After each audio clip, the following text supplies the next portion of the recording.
Thank you, George. Good morning, everyone. We are very pleased with our second quarter results as well as our outlook for 2013. As disclosed in our press release today, our adjusted funds from operations for the second quarter 2013 increased to 73 cents per share from 64 cents per share last year. On a GAAP basis, we reported second quarter 2013 income from continuing operations of 48 cents per share compared to 34 cents per share a year ago. Our quarterly results include a tax benefit of $8.4 million associated with our recent REIT conversion. This tax benefit is offset by $1 million after tax and one-time REIT conversion-related expenses and $4.4 million after tax associated with the write-off of deferred financing fees in connection with our recent financing activities. Our total revenues for the second quarter 2013 increased to approximately $382 million from $371 million a year ago. Approximately 60% of our revenues are generated by our company-owned and company-leased properties. For the second quarter 2013, we reported net operating income of approximately $102 million. Approximately 70% of our NOI is generated by our company-owned and company-leased properties. Second quarter 2013 results reflect a normalization of approximately 4,000 new beds activated by our U.S. Corrections Division during 2012. These beds added approximately $80 million in fully annualized revenues. Additionally, our GEO Community Services business unit added normalized revenues during the second quarter as a result of the activation of new day reporting centers, the expansion of one of our residential reentry facilities in Alaska, and the addition of new electronic monitoring contracts during 2012. Moving to our outlook for 2013, we expect our full-year AFFO per share to be in a range of $2.82 to $2.89, or $203 to $208 million. On a GAAP basis, we expect our income from continuing operations for the year to be between $1.65 and $1.70 per share, including the tax benefit in the second quarter, offset by one-time expenses related to our REIT conversion and the write-off of deferred financing fees.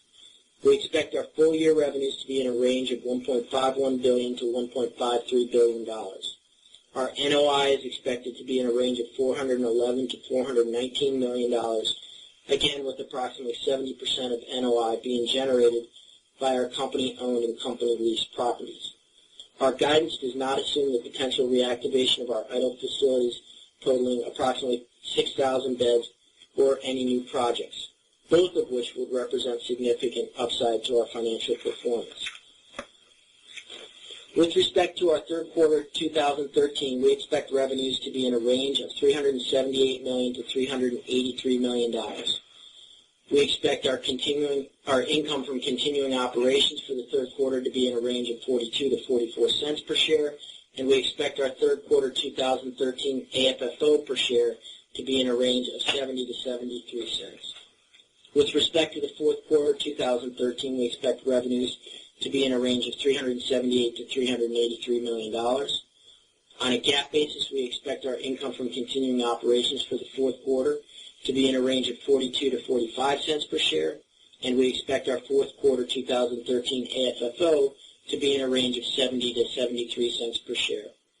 Our guidance for the second half of the year reflects the effect of negative foreign exchange fluctuations in our international business unit as a result of the strengthening of the U.S. dollar, which will result in an impact to our revenues of approximately $10 million for the second half of the year.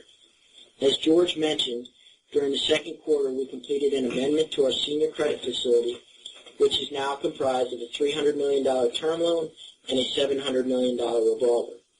As of early August 2013, we had approximately $280 million outstanding and $60 million set aside for letters of credit under the revolver, leaving $350 million in additional capacity. This important milestone has resulted in a more flexible debt structure, which has allowed us to eliminate approximately $25 to $30 million in mandatory annual principal payments, increasing our funds available for distribution from $155 million to $185 million, and giving us additional flexibility to continue to maximize shareholder value. With respect to our other uses of cash, We expect our project and growth CapEx to be approximately $20 million to $30 million in 2013, of which approximately $15 million was spent in the first half of the year. Additionally, during the second quarter, as George discussed, we acquired the Joel Corley Detention Center for $65 million. We believe that this important acquisition is indicative of additional opportunities we may pursue for the purchase or development of state and county assets, and our restructured balance sheet will give us the flexibility to pursue these important opportunities and create value for our shareholders. With that, I will turn the call over to John Hurley for a review of our market opportunities. John? Okay. Thoughts? Hello? Hello? Yes. Oh, can you hear me? Yeah, I hear you now. Yeah. Any thoughts on what you heard? I'm in a rage over here. I know, right? I almost can't find the word. I came to a conclusion that I was blind about something I didn't understand, and I think it broke my heart. When they say property, they're talking about people, state property. Those are people they're talking about. When they say property, 70% of their income from property. They're talking about the people. And procurement of property means get more people. With police working with the judicial system and the police to get more people. Slave patrols. Like projects, yes. And when they say things like projects, they're meaning where they're providing services and goods through slave labor. It's all in the keywords. If you understand what they're saying. Oh, man, my heart is like just broken because I'm hearing some people spoke of as property. Wow. And I know it's some people out there, and, you know, especially of a certain political persuasion, and they are really talking about their growth, and they're talking about the southern part of the United States. They're talking about these immigrants that's coming here looking for work. And I know some people, you know, are against that. Some reasons are legitimate. Some reasons are not.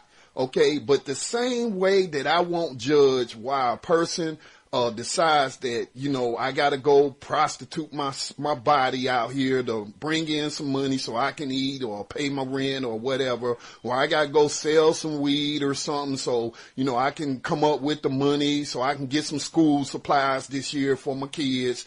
I'm not going to judge these people that's coming here across the border as undocumented immigrants because the same thing is going on in their countries. Do you think these people just want to uproot themselves and cross over desert, risking life and limb, you know, to come to America? No, they don't have any jobs down there either. But guess what? The GEO Group, the Correction Corporations of America, they'll find a job for them real quick.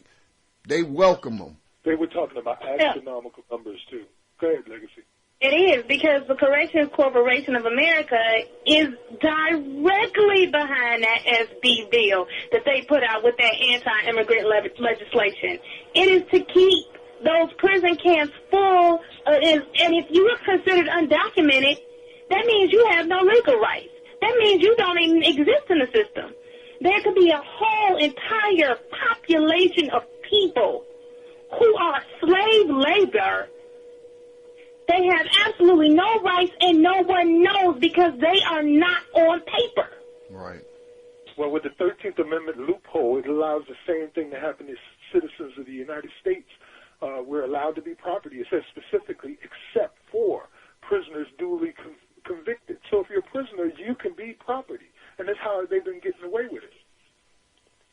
Wow. We just really have to do all we can do to force this into the mainstream conversation. Now, you know, I know Michelle Alexander and other people, they're getting some mainstream coverage, but they're not really breaking it down for people. You know, I think they need to air some of these calls like what we're doing, and then you get to hear straight from the devil's mouth to your ears. All right. And yes, I'm calling these people devils, because you have to be a heartless, just soulless person to be sitting up there calculating how much money you're going to make off of human beings. And we're not talking about rapists. We're not talking about murderers. We're not talking about child molesters. We're talking about mainly nonviolent so-called drug offenders, and most of those are self-medicating addicts, users, okay, and undocumented immigrants who have been forced from their home countries to come here in search of work. That's what we're talking about, people. And children, too. They're doing the same thing to children. The school-to-prison pipeline is nothing but a slave catcher's paradise. They're getting our babies. I've seen pictures of children in handcuffs. It's outrageous what they're doing to our kids, and everybody's involved in it, man. That's why, when you hear people like Michelle Alexander talk about this and you hear other political activists talk about it, if you're involved with the process, you're a part of the problem. It's like a prison guard having a conversation with a prisoner about freedom and telling him that he's a freedom fighter. Wow. Okay, check it. It was like you're saying, this whole prison to school pipeline. Yes. Again, this one keeps on popping up. The American Legislative Exchange Council funds the Connections Academy. It's a large corporation that deals with education. They are directly behind these attempts to privatize public education. As we've seen, over 55 schools have been closed in Detroit. They're about to shut down 50 in Chicago. So there, like you said, there's this creating of this environment in order to get more people moved over into the injustice system so they can continue all this is a new colonial expansion, just like different countries built their wealth off the backs of Africans. It's the same thing. It's the second wave. And people really need to realize how different pieces of these legislation, schools closing, jobs moving to other countries, the rise of the population of people in prison, these things are all connected.